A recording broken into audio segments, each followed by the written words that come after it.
ของกำนันและไม่เรียกรับผลประโยชน์ทุกชนิดจากการปฏิบัติหน้าที่สุจริตโปร่งใสจังหวัดแพร่ใสสะอาดงดรับงดให้ No gift policyชัดเจนกับเรื่องง่ายๆที่คุณต้องรู้ประกันภัยพรบคุ้มครองค่ารักษาพยาบาลเบื้องต้นทั้งผู้ขับและผู้โดยสารเมื่อเกิดอุบัติเหตุบนท้องถนนชัวร์ได้มากกว่ากับประกันภัยรถภาคสมัครใจครอบคลุมความเสียหายต่อตัวรถความรับผิดชอบต่อบุคคลภายนอกมีหลายระดับความคุ้มครองที่เลือกให้เหมาะกับคุณอย่าลืม3เช็คก่อนออกเดินทางเช็คสภาพรถให้มั่นใจเช็คสภาพคนให้พร้อมและเช็ควันหมดอายุของประกันภัยทุกการขับขี่ชัดเช็คชัวร์ไปด้วยกันคปภ.คุ้มครองผู้ทำประกันภัยประกันภัยคุ้มครองคุณมาช่วยกันเฝ้าระวังไฟป่ามาผู้ก่อว่าภาคเหนือมีพื้นที่เผาซ้ำซากสูงถึง10 ล้านไร่กว่า 90% ของไฟป่ามาจากฝีมือมนุษย์ที่เผาเพื่อหาเห็ดของป่าและการเผาเศษซากพืชหลังการเก็บเกี่ยวบ่ว่าจะเป็นต่อสั่งข้าวโพดเลี้ยงสัตว์หรือนาข้าวฝุ่นควันจากการเผาคือ PM 2.5 ภัยเงียบติยะฮืออายุสั้นลงถึง1 ปีจากทั้งปอดอุดกันมะเร็งหัวใจล้มเหลวและสมองเสื่อมวร่วมใจคนไทยหยุดเผาคืนลมหายใจสะอาดให้ลูกหลานกับโครงการจัดนโยบายการเปลี่ยนแปลงการใช้ประโยชน์ที่ดินเพื่อบริหารจัดการ PM 2.5 สนับสนุนโดยวช.สำนักงานการวิจัยแห่งชาติช่วยกันรักษา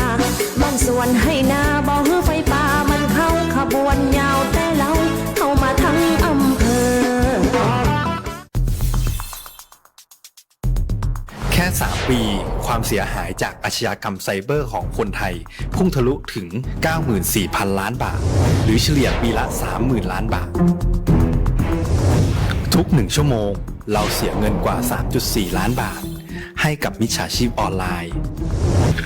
โจรไม่เห็นใจคนอาชีพไหนอายุเท่าไหร่สถานะทางการเงินแบบใดหมอพ่อค้านักธุรกิจนักเรียนแม่บ้านข้าราชการเกษียณทุกคนตกเป็นเหยื่อได้เสมอและวันหนึ่งอาจเป็นคุณหรือคนที่คุณรักเพราะจุดอ่อนร่วมของเหยื่อคือความเร่งรีบขาดสติหรือแม้แต่บางครั้งก็เกิดความโลภจนเกินไปอย่าปล่อยให้การกดคลิกเดียวลิงก์เดียวทำให้โจรยิ้มกว้างวันนี้ถึงเวลาแล้วที่คนไทยทุกคนจะต้องร่วมมือกันสร้างภูมิคุ้มกันอาชญากรรมไซเบอร์ช่วยกันหยุดก่อนที่ภัยไซเบอร์จะทำให้คนที่คุณรักและตัวคุณเองกลายเป็นเหยื่อ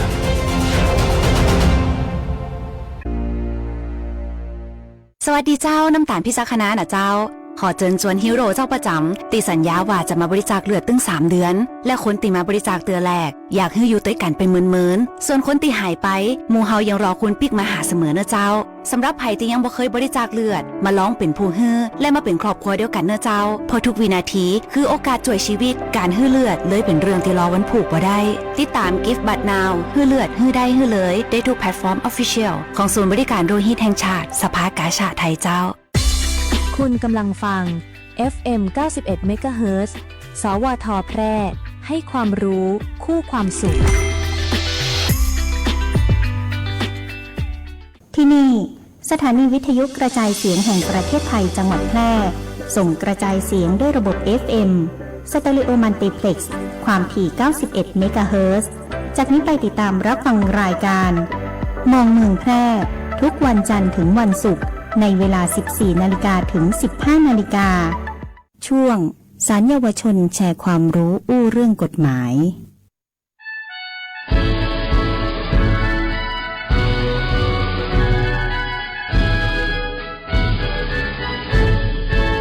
ศาลเยาวชนและครอบครัวจังหวัดแพร่จะแน่วแน่แก้ไขบำบัดฟื้นฟูเด็กเยาวชนลูกหลานน่าเอ็นดูเราช่วยอุ้มชูมีผู้รู้ช่วยกันดูแลศาลเยาวชนให้โอกาสสวัสดีจ้าสวัสดีเจ้าท่านผู้ชมผู้ฟังทุกท่านเจ้าวันนี้ก็ขอนำทุกท่านมาพบกับรายการศาลเยาวชนแชร์ความรู้อู้เรื่องกฎหมายเจ้า ทางสถานีวิทยุกระจายเสียงแห่งประเทศไทยจังหวัดแปรนะเจ้าซึ่งจะออกอากาศทุกวันพฤหัสบดีสัปดาห์ที่2ของเดือนในเวลา 14-15 นาฬิกาเจ้าสำหรับวันนี้ข้าเจ้านะเจ้านางสาวสวรักษ์ลือวัฒนานนท์นักจิตวิทยาชำนาญการพิเศษเจ้าเป็นผู้ดำเนินรายการแล้วก็วันนี้เป็นผู้ดำเนินรายการแทนคุณอุดมนันตานิติกรชำนาญการพิเศษซึ่งปกติเปิ่นก็จะเป็นคนมาจัดรายการนะเจ้าแล้วก็รายการวันนี้นะเจ้าก็จะมีคุณจีชาติวโรภาสนะเจ้านักสังคมสงเคราะห์ประจำคลินิกให้คำปรึกษาด้านจิตสังคมในศาลเยาวชนและครอบครัวจังหวัดแปรเจ้าก็ขอห้องจื้อน้องในรายการว่าน้องโดนัทนะเจ้า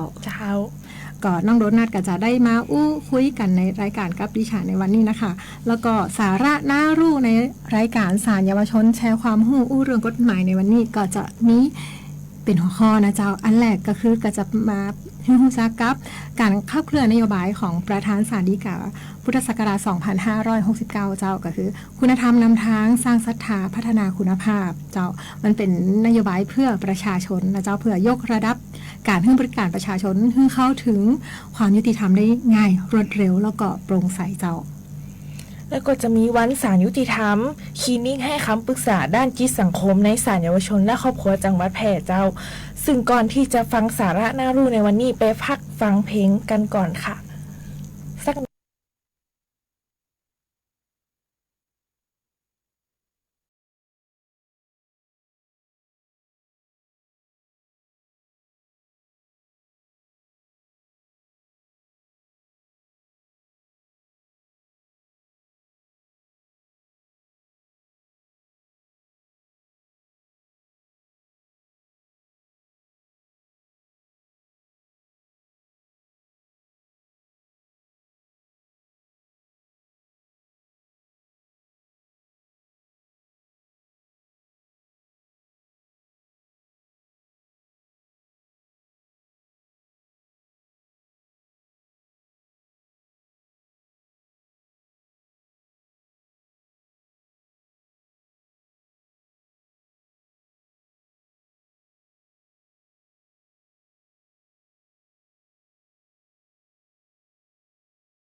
ศาลเยาวชนและครอบครัวจังหวัดแพร่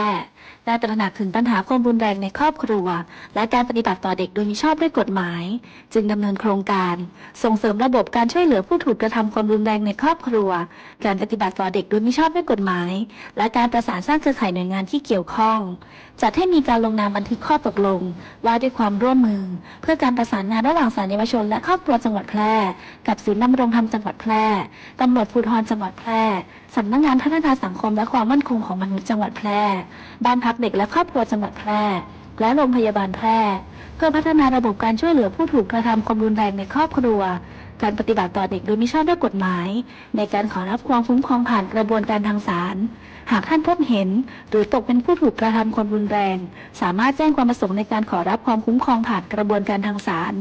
ได้ผ่านช่องทางดังต่อไปนี้ 1. แจ้งผ่าน Google Form แบบแจ้งความประสงค์ที่ศาลจัดส่งไปยังสถานีตำรวจภูธรในจังหวัดแพร่ทั้ง 18 สถานีโรงพยาบาลในจังหวัดแพร่ทั้ง 8 แห่งศูนย์ดำรงธรรมจังหวัดแพร่และสำนักงานพัฒนาสังคมและความมั่นคงของมนุษย์จังหวัดแพร่หรือหน้าเว็บไซต์ศาลเยาวชนและครอบครัวจังหวัดแพร่ 2. ผ่านทางไลน์แชทบอทหน้าเว็บไซต์ศาลเยาวชนและครอบครัวจังหวัดแพร่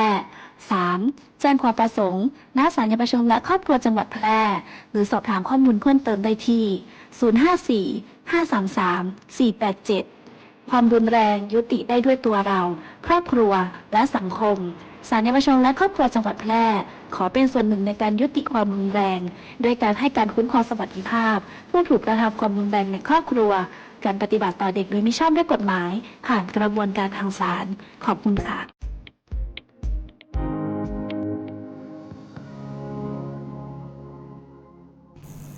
ก็มาพบกับช่วงที่ 2 ของรายการวันนี้นะเจ้าวันนี้เราก็จะมาอู้ถึงกันขับเคลื่อนนโยบายประธานศาลฎีกาพุทธศักราช 2569 คุณธรรมนำทางสร้างศรัทธาพัฒนาคุณภาพเจ้านโยบายเพื่อประชาชนของศาลเยาวชนและครอบครัวจังหวัดแปดและวันศาลยุติธรรมกันนะเจ้าซึ่งก่อนอื่นก็จะอู้ถึงเรื่องของนโยบายเพื่อประชาชนก่อนนะเจ้าก็คืออยากจะได้ให้ประชาชนได้รู้จักศาลเยาวชนนะเจ้าแล้วก็หู้ใจก็คือเหมือนศาลเนี่ยค่ะก็ต้องหู้ใจว่าประชาชนตีเข้ามาตีศาลเนี่ยต้องการอะไรอย่างยกตัวอย่างเช่นส่วนใหญ่คดีอาญาก็จะเป็นคดีตีนออนกระทำผิดถ้าเป็นคดีแพ่งก็จะเป็นคดีตีเกี่ยวกับคดีครอบครัวเนาะอย่างเช่นยาฟ้องชู้เรียกค่าทดแทนเขาประการะเลี้ยงดูบุตรการรับรองบุตรเป็นต้นนะเจ้าซึ่งก็จะเวลาประชาชนเข้ามาเปิ่นอาจจะมาขอใจซิททางศาลเนาะว่าประชาชนต้องการอะไรอย่างบางเตืออาจจะไม่ได้เกี่ยวข้องอะไรอย่างกับในขอบข่ายอำนาจของศาลเยาวชนก็ได้เพราะว่าเขาก็สามารถที่จะสอบถามแล้วก็ถ้าเกิดว่าเขาสามารถที่จะแนะนำส่งต่อไปยังหน่วยงานราชการอื่นๆเขาก็สามารถที่จะทำได้นั่นก็คือเขาหู้ใจประชาชนนะเจ้าแล้วก็อันต่อไปคือรู้สึก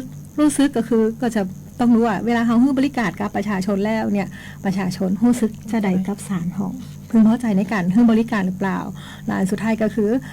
เขาก็ต้องเน้นว่าประชาชนก็ต้องหู้จริงตัวนะเจ้าเกี่ยวกับศาลก็คือเนี่ยจะได้ให้ประชาชนหู้จริงเกี่ยวกับศาลให้เขาได้เข้าถึงการคุ้มครองสวัสดิภาพให้ประชาชนได้รับการคุ้มครองตามกฎหมายทั่วถึงเท่าเทียมเป็นธรรมแล้วก็มีมาตรฐานซึ่งเขาก็จะเน้นในเรื่องของความถูกต้องสะดวกรวดเร็วแล้วก็เสมอภาคแล้วก็มีมาตรฐานเดียวกันแต่ว่าถ้ามาศาลเนาะบางคนก็เอาจะว่ามันจะนานหรือเปล่าเนาะแต่ว่าต้องบอกว่าเวลาการคุ้มครองสิทธิหรือว่าการจะบอกว่าใครผิดอย่างสักอย่างเนี่ยบางเตือมันก็ต้องมีการใจเวลาน้อยเพราะมันบ่ใจฝ่ายเดียวนะบางคดีมันเป็นคดีมี2ฝ่ายเนาะมีโจทย์มีจำเลยมีผู้ร้องเนี่ยเนาะเป็นต้นนะเจ้าเนี่ยอันนี้ก็อยากจะให้ประชาชนนะคะได้รู้จักเกี่ยวกับศาลเยาวชนซึ่งนโยบายของประธานศาลฎีกานโยบายเพื่อประชาชนนี่นะเจ้าก็วันนี้ก็จะมาให้กับทุกท่านได้รู้จักกับโครงการต่างๆตีศาลเยาวชนจังหวัดแปดได้ทำในของเดือนกุมภาพันธ์ปีผ่านมานะเจ้าโครงการแรกนะเจ้าก็คือศาลเยาวชนและครอบครัวจังหวัดแพร่ก็ได้มีการเข้าร่วมพิธีปฏิญาณตนของผู้พิพากษาสมทบก่อนเข้ารับตำแหน่งเจ้ามีตอนนี้ผู้พิพากษาสมทบของศาลเยาวชนและครอบครัวจังหวัดแพร่ก็จะมีอยู่18ท่านเจ้าซึ่งท่านก็ได้เข้าร่วมปฏิญาณตน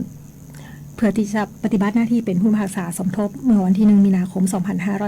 2569ที่ผ่านมานะเจ้าตีโรงแรม The Heritage เจียงไฮ้โฮเทลนะเจ้าตีจังหวัดเจียงไฮ้ เจ้าโดยท่านมาเนี่ยเจ้าจะมาอู้ว่าผู้รักษาสมทบในศาลเยาวชนและครอบครัวเนี่ยมีหน้าที่อย่างพ้องก็คือเป็นบุคคลภายนอกที่มีความรู้ความเชี่ยวชาญเช่นด้านจิตวิทยาด้านสังคมสงเคราะห์ด้านครอบครัวซึ่งจะได้รับโปรดเกล้าแต่งตั้งเพื่อปฏิบัติหน้าที่ร่วมกับผู้พิพากษาอาชีพในการพิจารณาคดีซึ่งจะมีวาระดำรงตำแหน่งคราวละ3 ปีเจ้าโดยจะมีบทบาทสำคัญในการไกลเกลี่ยสังเกตการณ์และก็ให้ความเห็นเพื่อคุ้มครองสวัสดิภาพของเยาวชนและครอบครัวเจ้าโดยบทบาทและหน้าที่ที่สำคัญนะเจ้าก็คือ1รวมตัดสินคดีทำหน้าที่ในองค์คณะผู้พิพากษาในการปรึกษาและตัดสินคดีที่เกี่ยวกับเด็กเยาวชนและครอบครัวไกลเกลี่ยข้อพิพาทดำเนินการไกลเกลี่ยประนีประนอมยอมความในคดีครอบครัวคุ้มครองสวัสดิภาพให้ความเห็นและก็ให้คำปรึกษาเพื่อหาแนวทางในการแก้ไขบำบัดฟื้นฟูเด็กและเยาวชนแทนการลงโทษเจ้า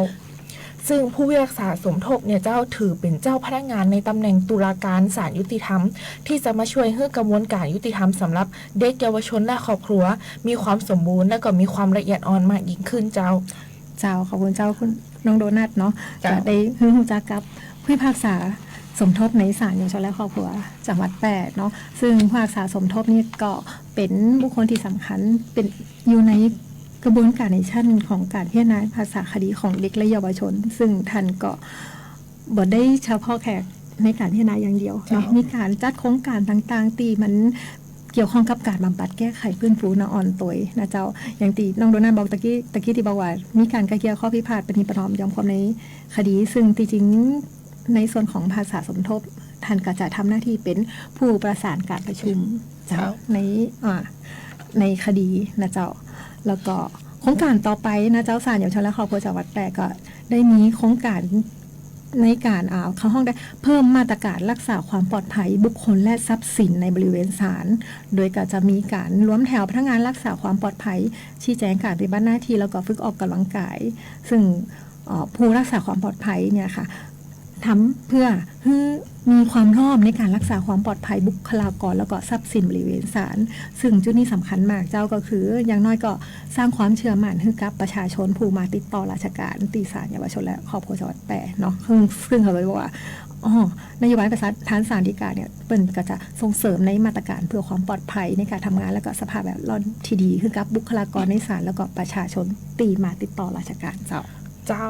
และถัดมาเนี่ยเจ้าจะเป็นโครงการปฐมนิเทศเด็กเยาวชนและครอบครัวหน้าสถานพินิจและคุ้มครองเด็กและเยาวชนจังหวัดแพร่เจ้าซึ่งก็จะมีท่านผู้พิพากษาสมทบไปเข้าร่วมโดยมีวัตถุประสงค์นะเจ้าเพื่อเตรียมความพร้อมให้เด็กเยาวชนและครอบครัวก่อนพิจารณาพิพากษาคดีเจ้าซึ่งจะช่วยลดความเครียดจากการถูกดำเนินคดีผู้ปกครองก็จะได้เข้าใจแล้วก็มีแนวทางในการดูแลเด็กและเยาวชนที่เหมาะสมเจ้าโดยวันล่าสุดไปเมื่อวันที่25 กุมภาพันธ์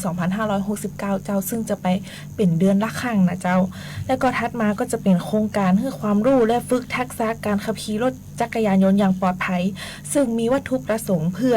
ให้ความรู้และก็ความเข้าใจแก่เด็กเยาวชนในการใช้รถใช้ถนนส่งเสริมให้ผู้ขับขี่เนี่ยตระหนักถึงความสำคัญในการดูแลความปลอดภัยในชีวิตหรือทรัพย์สินของตนเองและผู้ร่วมใช้ท้องถนนด้วยการขับรถอย่างถูกต้องปลอดภัยมีวินัยและเคารพกฎจราจรเจ้าซึ่งได้จัดโครงการตีสำนักงานขนส่งจังหวัดแพร่เมื่อวันที่17และ18 กุมภาพันธ์ 2569 เจ้าซึ่งก็ต้องขอบคุณทางสำนักงานขนส่งจังหวัดแพร่โดยเจ้าตีได้มีความอนุเคราะห์ในการจัดโครงการครั้งนี้แล้วก็ดำเนินการตั้งแต่มีความรู้เนาะฝึกทักษะแล้วก็ไปจนถึงขั้นตอนของการออกใบขับขี่ใบอนุญาตขับขี่รถจักรยานยนต์นะเจ้าส่วนใหญ่ทำไมถึงต้องแค่รถจักรยานยนต์เพราะว่าน้องออนเฮาเนาะก็จะอายุตั้งแต่12 ปีแต่บ่เกิน18 ปีเพราะฉะนั้นก็จะอายุก็จะอยู่ในช่วงที่สามารถที่จะทำใบ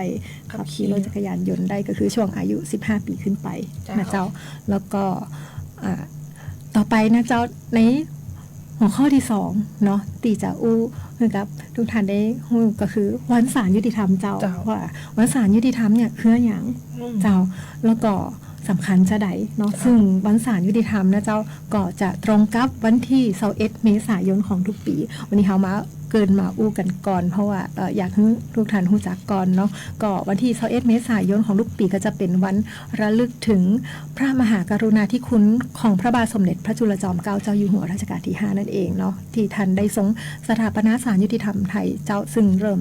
เมื่อวันที่21เมษายนนะเจ้าพระองค์ก็ทรงวางหลักฐานการปฏิรูประบบศาลให้ทันสมัยตามที่มันแบบไป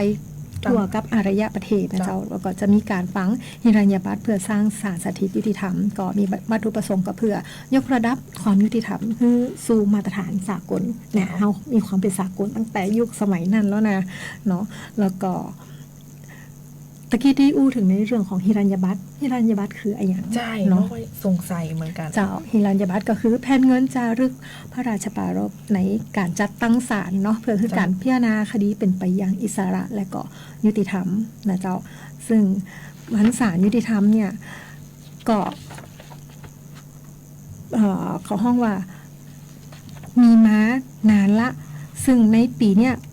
ถือว่าเป็นปีที่144เนาะเขาเลยจะจัดวันศาลยุติธรรม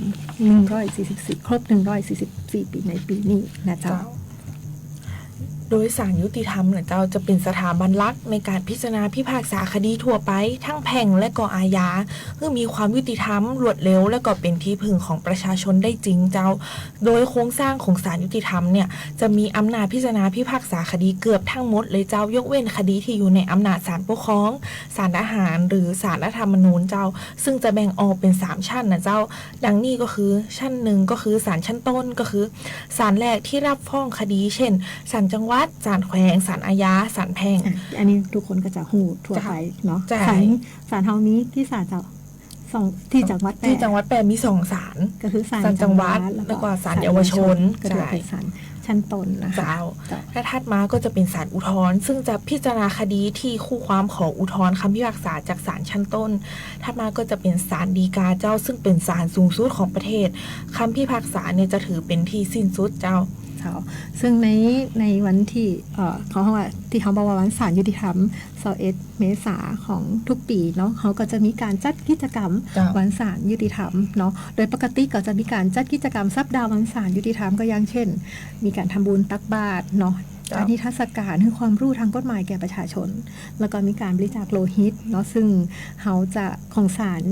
เยาวชนและครอบครัวจังหวัดแปดก็จะมีการเข้าร่วมการบริจาคโลหิตจัดโครงการในวันที่9เมษายนเจ้าแม่นละ9เมษายน2569นี้เลยเจ้าแล้วก็นอกจากนั้นนะเจ้าศาลเยาวชนและครอบครัวจังหวัดแปดก็จะในโครงการของในโครงการเนาะโครงการยุติธรรมรวมใจบริจาคโลหิตต่อชีวิตเพื่อมนุษย์เนี่ยจืดก็ค่อนข้างรอบเลยทีเดียวเนาะเจ้าแล้วก็ภายในงานก็จะมีการระลึกถึงพระเจ้าบรมวงศ์เธอพระองค์เจ้าระพีพัฒนาศักดิ์กรมหลวงราชบุรีดิเลกฤทธิ์พระบิดาแห่งกฎหมายไทยผู้มีบทบาทสำคัญในการวางหลักฐานในระบบศาลโดยนะเจ้าย้ำแห่งข้างนึงว่าในปี 2569 นี้ศาลยุติธรรมจะมีวาระครบรอบการสถาปนาเป็นปีที่144เจ้าถัดมาเนี่ยจะมาเข้าสู่ในเรื่องของศาลเยาวชนและครอบครัวนะเจ้าซึ่งเป็นศาลชำนาญพิเศษในระบบศาลยุติธรรมชั้นต้นโดยจัดตั้งขึ้นเพื่อพิจารณาพิพากษาคดีอาญาที่มีเด็กหรือเยาวชนกระทำความผิดเจ้าคดีครอบครัวคดีคุ้มครองสวัสดิภาพโดยจะเน้นการแก้ไขบำบัดฟื้นฟูมากกว่าการลงโทษนะเจ้าโดยจะใช้องค์คณะผู้พิพากษาและผู้พิพากษาสมทบที่มีความรู้เฉพาะด้านเจ้าอย่างที่บอกตะกี้ก็คือศาลเยาวชนก็มันก็เป็นศาลชั้นต้นเนาะก็ในคดีอาญาก็จะเป็นคดีอาญาตีเด็กหรือเยาวชนที่ถูกกล่าวหาว่ากระทำความผิดก็ต้องบอกว่าถ้าเป็นเด็กก็จะต้องเป็นเด็กที่อายุตั้งแต่กว่า12ปีขึ้นไปนะแล้วก็บ่เกิน18ปีเจ้าก็จะอยู่ในอำนาจพิจารณาคดีของศาลเยาวชนและครอบครัวจังหวัดแปรเนาะเจ้าแต่ถ้านออนทำผิดต่ำกว่า12หรอจะไปไหนเจ้าก็ไปตีพัฒนาสังคมและความมั่นคงของมนุษย์จังหวัดแปรเนาะติเปิลก็จะต้องดูแลแล้วก็เป็นลักษณะของการคุ้มครองเด็กนะเจ้า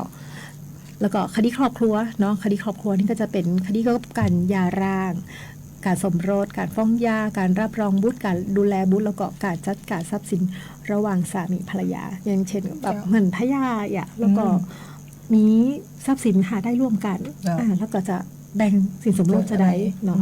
อันนี้ก็จะมีตาม ตัวที่ศาลเลย เจ้า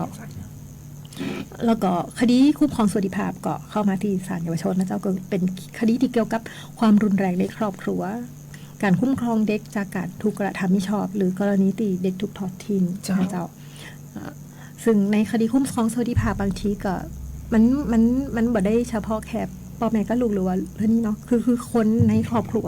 ถ้าเป็นคนในครอบครัวแล้วมีการใช้ความรุนแรงก็ใจได้หมดเจ้าหรือบางคนตีพ่อแม่ดูแลลูกมาได้หรือว่ามีเป็นอันตรายต่อลูกบางเตือศาลก็ท่านก็สามารถที่จะมีคำถอนอำนาจปกครองได้ตัวอันนี้ก็อยู่ในข่ายของการคุ้มครองสวัสดิภาพเพราะนั้นก็อู้ถึงศาลเยาวชนก็จะเน้นคำนึงถึงประโยชน์สูงสุดของเด็กและเยาวชนเป็นสำคัญเจ้าแล้วก็การพิจารณาคดีของศาลเยาวชนก็จะใช้ระบบไต่สวนเนาะเน้นการคุ้มครองสิทธิการสืบเสาะพินิจแล้วก็ใช้วิธีการสำหรับเด็กและเยาวชนแทนการจำคุกเพราะฉะนั้นก็จะมีการตัดสินที่เป็นแบบประหารชีวิตจะบ่มีจำคุกตลอดชีวิตก็จะบ่มีเพราะนั้นก็จะบอกเด็กๆเสมอว่าเวลาคุณกระทำผิดเนี่ยศาลก็จะพยายามที่จะหาวิธีการแก้ไขบำบัดฟื้นฟูมากกว่าการลงโทษแล้วก็ทุกคนก็สามารถถ้าคุณพิพาทแล้วคุณจะแก้ไขตัวเองแบบไหนเนาะแล้วก็เขาก็จะทำงานร่วมกับสถานพินิจและคุ้มครองเด็กและเยาวชนจังหวัดแพร่เจ้าและก็ทัดมานะเจ้าจะเป็นในเรื่องของศาลชำนาญพิเศษนะเจ้าซึ่งเป็นศาลชั้นต้นประเภทหนึ่งในระบบศาลยุติธรรมซึ่งจัดตั้งขึ้นตามพระราชบัญญัติจัดตั้งศาลนั่นๆนะเจ้าเหตุผลสำคัญของการจัดตั้งศาลชำนาญพิเศษขึ้นก็เพราะว่าคดีบางประเภทเนี่ยจะต้องอาศัยความรู้ความชำนาญเฉพาะเรื่องซึ่งแตกต่างจากคดีแพ่งและก็คดีอาญาทั่วไปซึ่งควรที่จะได้รับการพิจารณาโดยผู้พิพากษาที่มีความรู้ความชำนาญในคดีเฉพาะเรื่องนั้นๆหรือมีบุคคลซึ่งไม่ใช่ผู้พิพากษาอาชีพแต่จะมีความรู้และก็ความเข้าใจในคดีเฉพาะเรื่องเจ้าซึ่งจะมีคุณสมบัติที่เหมาะสมและก็ได้รับการแต่งตั้งเป็นผู้พิพากษาสมทบและก็เข้าร่วมเป็นองค์คณะในการพิจารณาพิพากษาคดีด้วยเจ้าแล้วก็ศาลชำนาญพิเศษเนี่ยจะมีอยู่5ประเภทนะเจ้าได้แก่1ศาลเยาวชนและครอบครัวเนี่ยเจ้าก็คือเดิมเรียกว่าศาลคดีเด็กและเยาวชนนะเจ้าเป็นศาลชำนาญพิเศษศาลแรกที่จัดตั้งขึ้นตามพระราชบัญญัติจัดตั้งศาลคดีเด็กและเยาวชนพ.ศ. 2494เจ้าแล้วก็ถัดมาเนี่ยก็ได้เปลี่ยนชื่อเป็นศาลเยาวชนและครอบครัวตามพระราชบัญญัติจัดตั้งศาลเยาวชนและครอบครัวและวิธีพิจารณาคดีเยาวชนและครอบครัวพ.ศ. 2534เจ้าต่อมาเนี่ยได้ถูกยกเลิกโดยพระราชบัญญัติศาลเยาวชนและครอบครัวและวิธีพิจารณาคดีเยาวชนและครอบครัวพ.ศ. 2553ซึ่งมีอำนาจพิจารณาพิพากษาคดีที่เกี่ยวกับเด็กซึ่งอายุบ่เกิน15ปีหรือเยาวชนอายุเกิน15ปีแต่ยังบ่ถึง18ปีเช่นคดีที่เด็กหรือเยาวชนต้องหาว่ากระทำความผิดทางอาญาเป็นต้นเจ้าส่วนองค์คณะผู้พิพากษาประกอบด้วยผู้พิพากษาบ่น้อยกว่า2คนและก็ผู้พิพากษาสมทบอีก2คนเจ้าซึ่งอย่างน้อยคนหนึ่งเนี่ยจะต้องเป็นสตรีเจ้าก็นอกจากศาลชำนาญพิเศษที่บอกว่ามีอยู่5ประเภทซึ่งที่ยังรู้จักก็คือศาลเยาวชนและครอบครัวซึ่งเป็นวันนี้ที่เขามาอู้ถึงเนาะศาลที่เหลือก็จะมีศาลแรงงานเจ้าในแปลบอกมีเนาะศาลภาษีอากรเจ้าแล้วก็ศาลทรัพย์สินทางปัญญาและการค้าระหว่างประเทศแล้วสุดท้ายก็คืออันที่5ก็คือศาลล่มละลายเจ้าซึ่งก็จะเป็นศาลที่มีความพิเศษเฉพาะเรื่องนะเจ้าซึ่งก่อนท่านผู้พิพากษาหรือผู้พิพากษาหัวหน้าศาลก่อนที่ท่านจะมาดำรงตำแหน่งที่ศาลท่านก็จะต้องไปเข้ารับการอบรมให้ความรู้เกี่ยวกับเรื่องเหล่านี้เป็นโดยเฉพาะเลยหรือแม้แต่ท่านพิพากษาสมทบเนาะก่อนที่จะปฏิบัติหน้าที่ท่านก็จะต้องไปอบรมการพิจารณาหรือการดูแลนออนการให้คำปรึกษาเด็กนะเจ้าเพื่อที่จะรู้ว่าในพระราชบัญญัติศาลเยาวชนและครอบครัวและวิธีพิจารณาคดีเยาวชนและครอบครัวพุทธศักราช 2553 เนี่ยมีเจตนารมณ์จะไหนมีแนวทางแบบไหนเนาะเพื่อที่จะได้ดูแลนอนได้ถูกต้องตามเจตนารมณ์ของกฎหมายนะเจ้าก็ถ้าใครมีคำถามหรือต้องการคำปรึกษาทางกฎหมายก็สามารถที่จะติดต่อศาลเยาวชนและครอบครัวจังหวัดแพร่ได้ตอนนี้ก็พักฟังเพลงกันก่อนนะเจ้าเดี๋ยวเรามาต่อกันเรื่องคลินิกคือคำปรึกษาด้านจิตสังคมเจ้า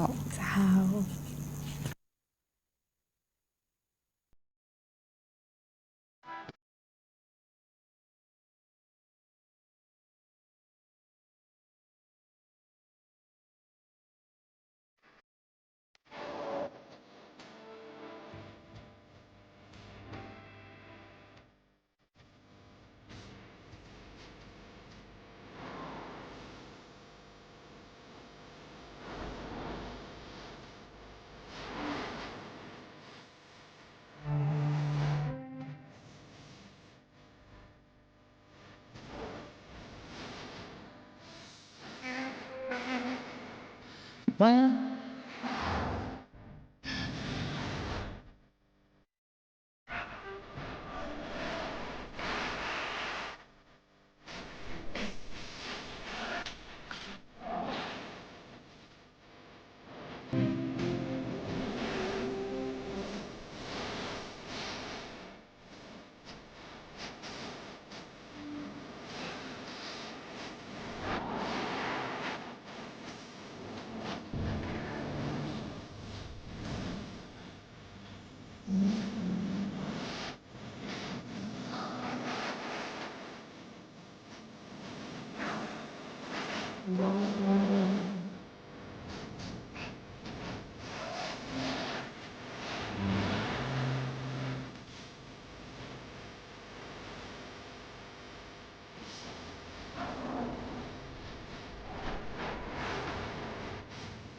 มื่อเด็กหรือเยาวชนถูกจับดำเนินคดีอาญา อันดับแรกสิ่งที่เราจะต้องรู้คือความแตกต่างระหว่างเด็กและเยาวชน ตามพระราชบัญญัติศาลเยาวชนและครอบครัวได้บัญญัติว่า เด็กหมายถึงบุคคลที่มีอายุกว่า 12 ปี แต่ไม่เกิน 15 ปีบริบูรณ์ถือว่ายังเป็นเด็ก ส่วนเยาวชนต้องมีอายุเกิน 15 ปีบริบูรณ์แต่ยังไม่ถึง 18 ปีบริบูรณ์คำว่าอายุไม่ถึง 18 ปีบริบูรณ์หมายความว่า หากบุคคลนั้นมีอายุครบ 18 ปีบริบูรณ์แล้วก็ถือว่าไม่เป็นเยาวชน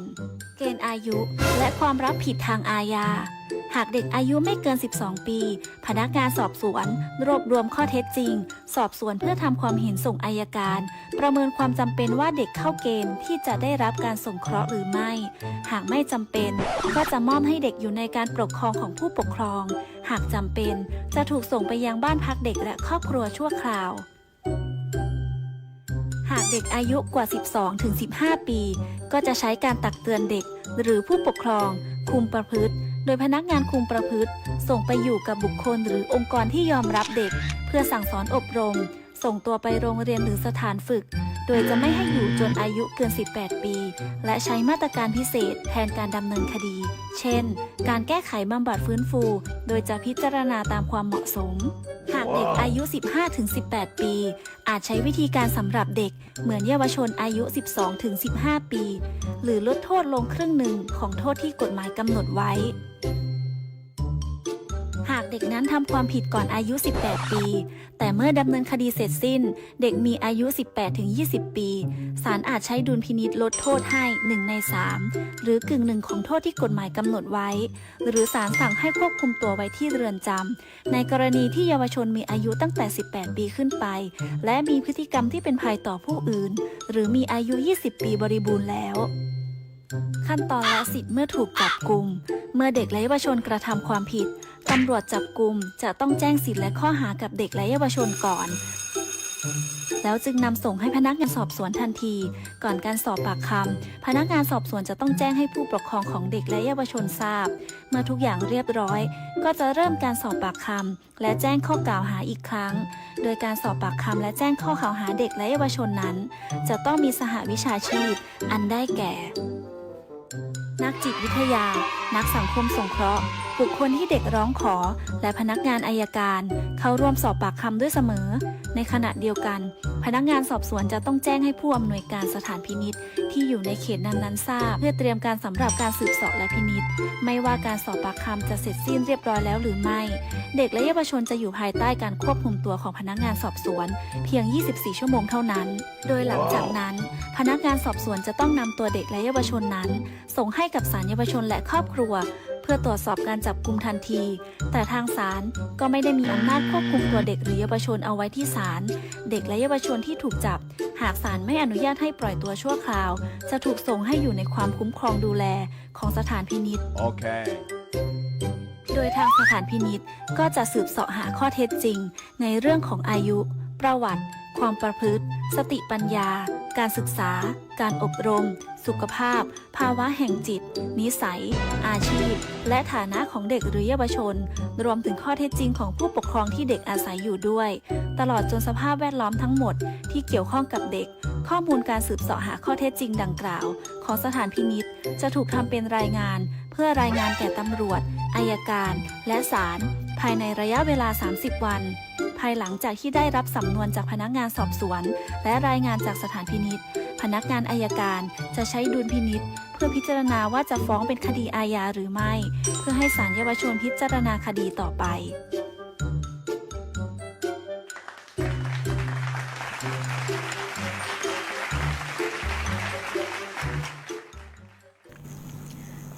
เจ้าก็วันนี้ก็มาช่วงที่ 3 ของรายการกันแล้วเจ้า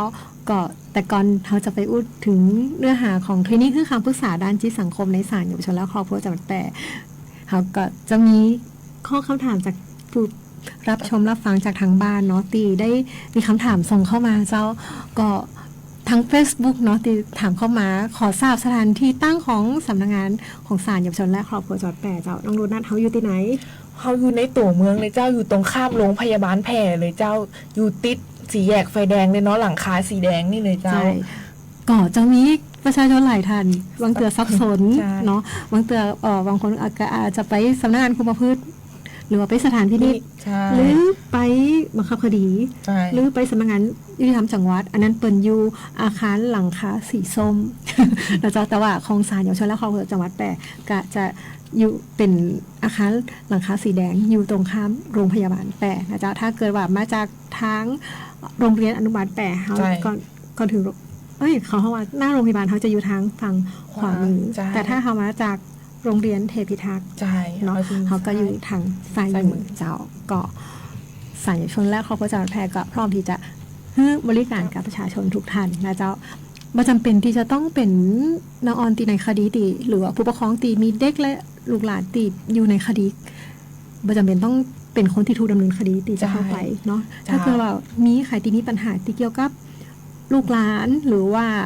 เกี่ยวกับครอบครัวก็สามารถที่จะเข้าไปขอคำปรึกษาแนะนำได้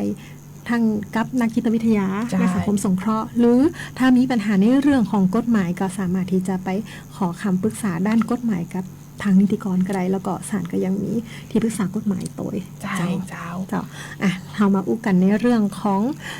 คลินิก ให้คำปรึกษาด้านจิตสังคมในศาลและเยาวชนจังหวัดแปรกันเจ้า ซึ่งคลินิกให้คำปรึกษาด้านจิตสังคมนะเจ้าก็คือมีวัตถุประสงค์เนี่ยเพื่อช่วยเหลือผู้ที่ติดยาเสพติดบ่ให้กลับไปเสพยาเสพติดซ้ำสามารถใช้ชีวิตรวมกับสังคมได้อย่างปกติสุขเจ้าแล้วก็ในคดีความรุนแรงในครอบครัว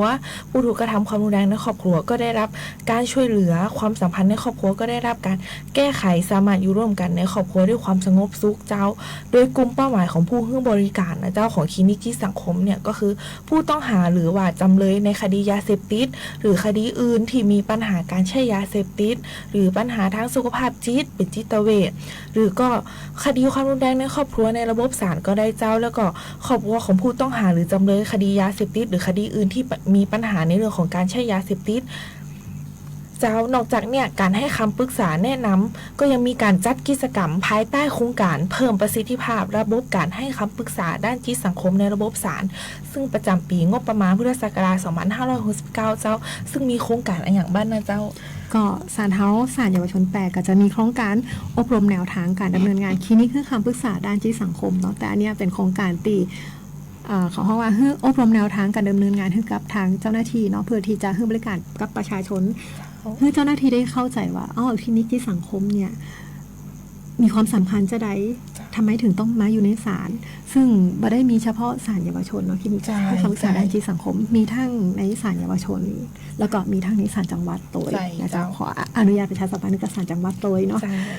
แล้วก็โครงการต่อไปก็คือโครงการคุณธรรมนำชีวิตอันนี้เขามองว่ารักทั้งศาสนาเนาะน่าจะเข้ามาช่วยในการบำบัดแก้ไขฟื้นฟูน้ำธรรมะมากล่อมเกลาจิตใจคือส่งเสริมความผูกพันกับครอบครัวอันนี้เป็นโครงการตีมาได้นำเฉพาะนออนมาเข้าร่วมโครงการอย่างเดียวใช่เพราะว่าเอาผู้ปกครองมาตัวมาเข้าร่วมใช่เนาะทำกิจกรรมร่วมกันก็จะได้นำเอาหลักธรรมทางศาสนาไปประยุกต์ใช้นะเจ้าโครงการต่อไปก็จะเป็นโครงการอันนี้นำเสนอมาเพราะเราชอบชื่อโครงการวัยรุ่นพลังบวกเจ้าก็จะมีวัตถุประสงค์กับเพื่อให้นออนตีเข้าสู่กระบวนการได้รับการแก้ไขฟื้นฟูผ่านการทำกิจกรรมวัยรุ่นพลังบวกเขาจะเน้นในเรื่องของการแลกเปลี่ยนเรียนรู้แล้วก็เน้นการใจศักยภาพตีดีๆของนออนเนาะเอามาใจเมื่อเขามองว่าเจอคือมองแต่สาเหตุหรือว่าปัญหาของเด็กบางเตือเขาลืมมองด้านบวกของเขาบางเตือนออนไลน์หลายคนก็มีด้านบวกเหมือนกันแล้วก็นอกจากนั้นก็ยังมีกิจกรรมด้านศิลปะที่จะช่วยให้นออนเนี่ยได้ผ่อนคลายความตึงเครียดแล้วก็เกิดความคิดสร้างสรรค์ก็เป็นวิธีการหนึ่งเหมือนกันในการเยียวยาด้านจิตใจแล้วก็ให้เขาได้สามารถปรับตัวแล้วก็อยู่ในสังคมได้อย่างปกติสุขเจ้าแล้วก็แห่งโครงการหนึ่งเนาะเขาก็อันนี้เขาก็จะทำเป็นปีที่2ละปีที่แล้วเขาเพิ่งทำไปจะมีการประชุมคดีเคสคอนเฟอเรนซ์หรือว่าการประสานชุมชนคือเขาบ่สามารถที่จะแบบบำบัดนออนโดยแบบทางเดียวได้เนาะมันก็จะต้องแบบมีการนำชุมชนเข้ามามีส่วนร่วมในการแก้ไขบำบัดฟื้นฟูนออนโดยเพราะสุดท้ายนออนที่เข้ามาหาเขาเนี่ยเขาก็จะต้องกลับไปสู่สังคมเพราะนั้นก็จะต้องให้สังคมได้รับรู้แต่ว่าเดี๋ยวจะมีนออนกลับไปอยู่ในสังคมแล้วนะเนาะซึ่งปีที่แล้วเขาได้ไปทำตีตังเด่นใจตำบลปงปาหวายเจ้าซึ่งเขาก็จะมีตอนนี้จะมีนออนกลับไปอยู่ชุมชนตอนนี้เหลือ1 คนแต่ว่าเห็น2 คนนั้นเปิดไปอยู่ต่างจังหวัดตอนนี้ก็ขอฝากทางเทศบาลตำบลปงปาหวายดูแล1 คนซึ่งทางเจ้าหน้าที่เปิดก็ใจดีมากเนาะก็มีการส่งรูปทางที่ว่าน้องเนี่ยอย่างยูนะเจ้าก็ขอบคุณทางเทศบาลตำบลปงปาหวายจัดหนักเจ้าแล้วก็นอกจากนั้นเขาก็ยังจะมีการจัดคลินิกเพื่อคำปรึกษาด้านจิตสังคมใน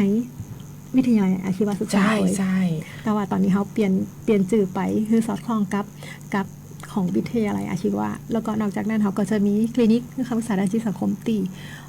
เทศบาลตำบลร่องกวางเจ้าแต่ว่านออนตีร่องกวางนั่นน่ะน้องพอดีว่าน้องเขาไปเรียนตีโรงเรียนผ้าใสเนาะเขาก็เลยยังบ่มีเด็กในพื้นที่แต่ว่าตอนเนี้ยเด็กตีโดนคดีทั้งไม่ว่าจะเป็นป้งปะไว้หรือว่าจะเป็นร่องกองตอนนี้ก็เริ่มเข้ามาแล้วเขาอาจจะต้องไปลงกับชุมชนมากขึ้นนะเจ้า เจ้าตอนนี้นะเจ้าก็ได้เดินทางมาถึงช่วงท้ายของรายการนะเจ้าโดยในวันนี้เนี่ยศาลเยาวชนและครอบครัวจังหวัดแพร่นะเจ้าจะต้องขอบคุณทุกท่านที่รับฟังรับชมหากท่านไหนนะเจ้ามีคำถามที่จะสอบถามหรือว่าติชมรายการหรืออยากจะให้ทางศาลเนี่ยนำสาระน่ารู้เรื่องอะไรอย่างมาอู้ในรายการสามารถโทรไปที่เบอร์โทรศัพท์054-533-487ได้ในวันและเวลาราชการเจ้าแล้วก็ท้ายนี้เนาะดิฉันก็ขออนุญาตจบการดำเนินรายการศาลเยาวชนแชร์ความรู้อู้เรื่องกฎหมายทางสถานีวิทยุกระจายเสียงแห่งประเทศไทยจังหวัดแปะไว้เพียงเต่าอีก่อนนะเจ้าแล้วก็พบกันใหม่ในวันพฤหัสบดีที่9เมษายน2569เวลา 14-15 นาฬิกาสำหรับวันนี้สวัสดีเจ้า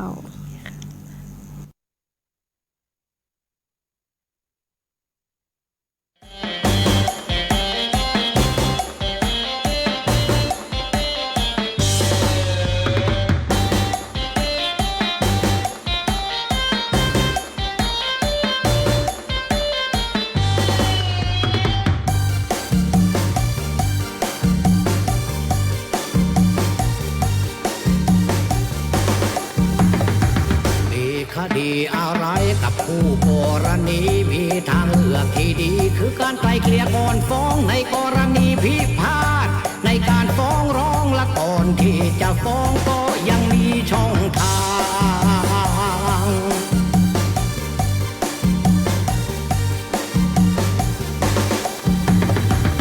สำนักส่งเสริมงานตุลาการมีกระบวนการมีขั้นตอนสะสางไม่ยุ่งยากซับซ้อนมีความเป็นกลางยื่นคำร้องหลายช่องทางใช้เวลาไม่นาน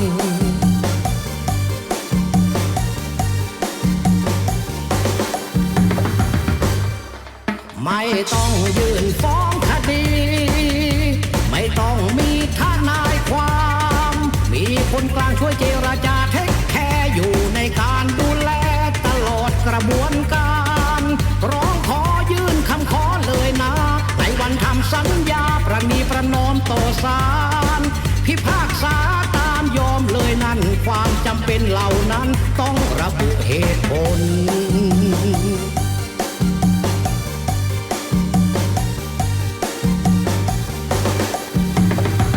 พิจารณาความแพงมาตรา20ตรีประมวลกฎหมายข้อนี้ช่างดีเหลือล้นไม่ต้องเสียค่าขึ้นศาลเหมือนกันทุกคนเป็นประโยชน์ต่อประชาชนนี่คือสำนักงานตุลา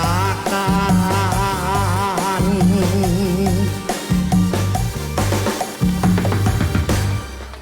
ไม่ต้องยื่นฟ้องคดี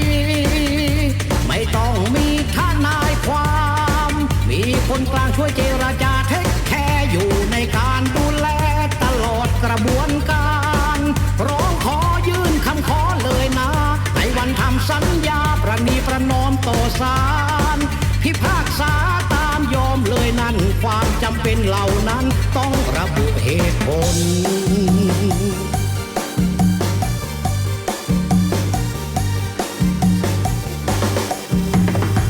พิจารณาความแพงมาตรา20ตรีประมวลกฎหมายข้อนี้ช่างดีเหลือล้นไม่ต้องเสียค่าขึ้นศาลเหมือนกันทุกคนมีประโยชน์ต่อประชาชนนี่คือสำนักงานตุลาการ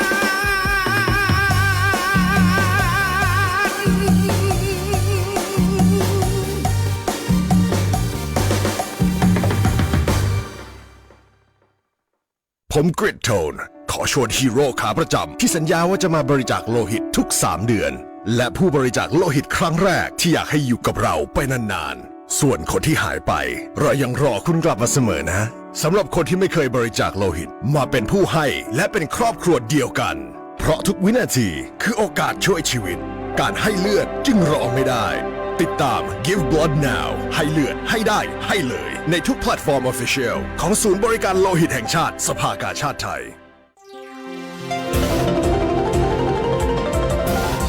วิทยุแห่งประเทศไทยให้ความรู้กู้ความสุข